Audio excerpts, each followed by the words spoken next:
ఇప్పుడు కొన్ని express update వార్తలు.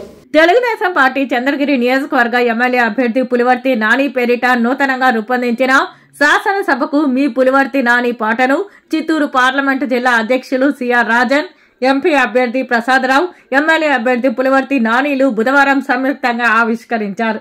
మరో 50 రోజుల్లో జరగనున్న సార్వత్రిక ఎన్నికల్లో పులివర్తి నాని విజయానికి ప్రతి ఒక్కరూ కృషి చేసేలా కార్యకర్తల్లో జోష్ నింపేందుకు చిత్తూరు పార్లమెంటు తెలుగు యువత కార్యదర్శి హరిరామ్ రెడ్డి ఈ పాటను రూపొందించి వారి చేత ఆవిష్కరించారు.